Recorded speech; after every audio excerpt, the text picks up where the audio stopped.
Today, let's talk how to set up a Class C motorhome. Now, of course, the first thing you've got to do is find an awesome campsite like this one in South Carolina right off the lake. And I always start by doing, after you've backed into your site, of course, we're going to hook up our water and electric. Keep both of those in this panel here and get the stick out so it'll stay open. And I'm going to do the electric first. Now, with the electric, you want to have a surge protector. So before you plug into your camper, go ahead and check that the electric shows up good on the surge protector. All you got to do there, plug the surge protector in. It's got a bunch of lights, which I conveniently did not show you here.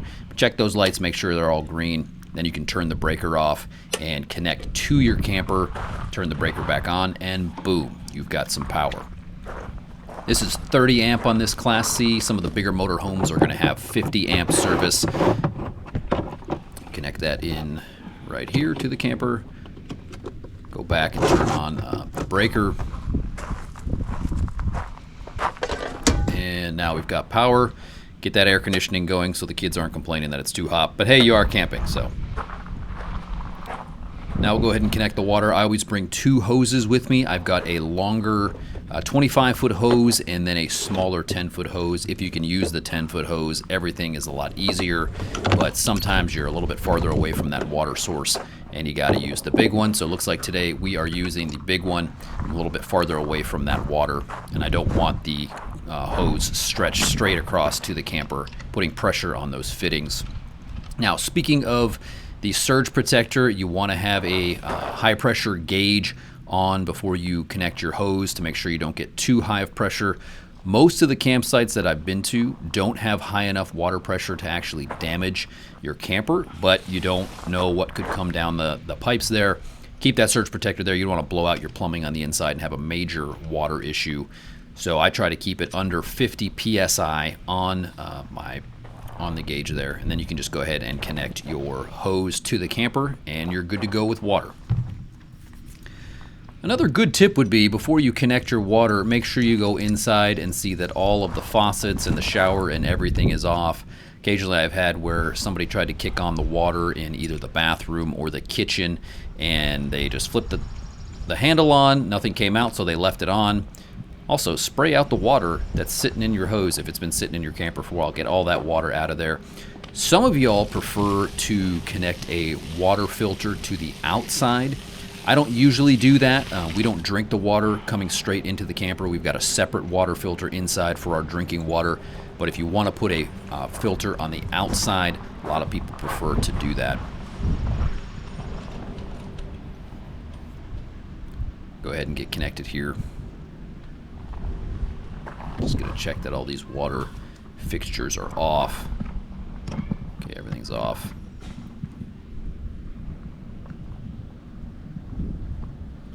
Go ahead and turn the water on, then you can check your meter, make sure there's not too much pressure.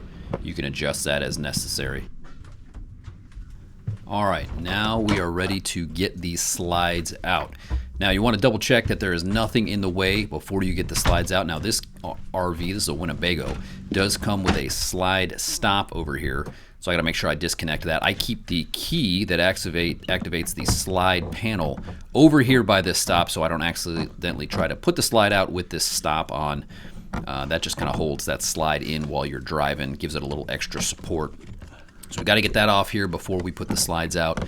Double check that there is nothing in the way on the bottom. Make sure you go outside and take a peek that there's nothing out there that the slide is going to hit as you go out. We're good. There's no trees or anything over there.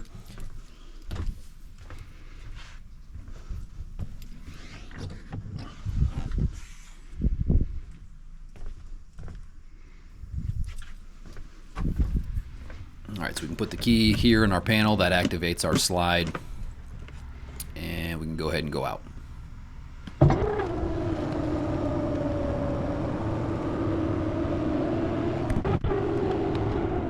All right, that one's all the way out. Now we got one more back here for the back bedroom. Again, double check there's nothing in the way. You got another slide controller here on the wall.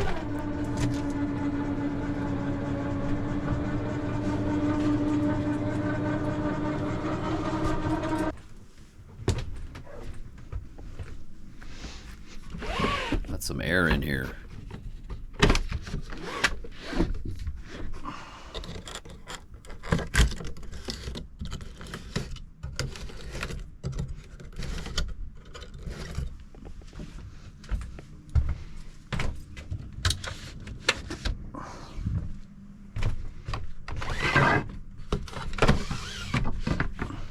Got a vent fan here, needs to be cleaned out apparently.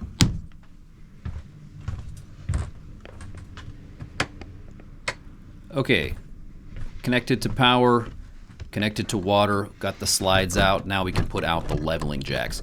This Class C RV does have 4 leveling jacks. It's a Bigfoot system, and they are electronic, but they're not automatic in the sense that I don't just turn them on and they'll automatically level the RV. I'm going to put some blocks of wood under each of those 4 leveling jacks. And I leveled the old school way. I have an actual level that I use on this table. And that's how we're going to do that.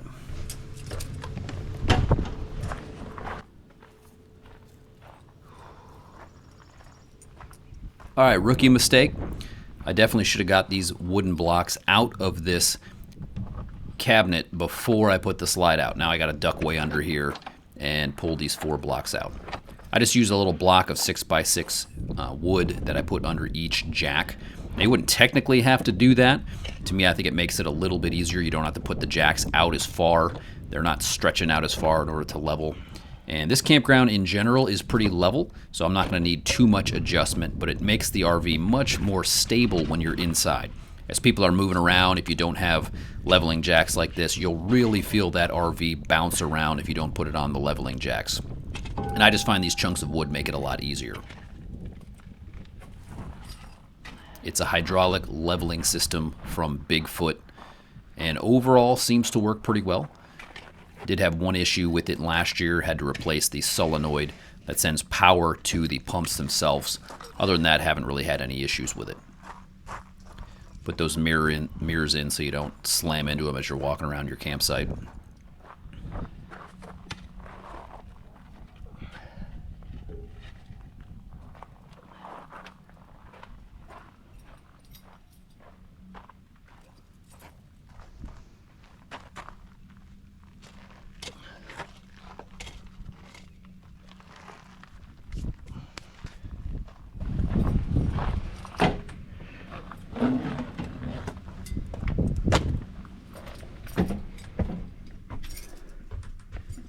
Forgot to turn the light off. My bad. So I do start the engine when I use the leveling system. That's what Bigfoot recommends. And you get this horrible whining noise while your system is active. That way you don't forget to turn it off. Other than that, it's a very simple 4-button panel, down and up. And then you can go left and right. And it only takes probably 2 or 3 minutes to get those down. Watch your level until it's looking pretty good. And the idea here is not really to lift the RV very high. Definitely want to keep those wheels on the ground.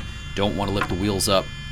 And these 4 supports will level us slightly and also just give us some more stability.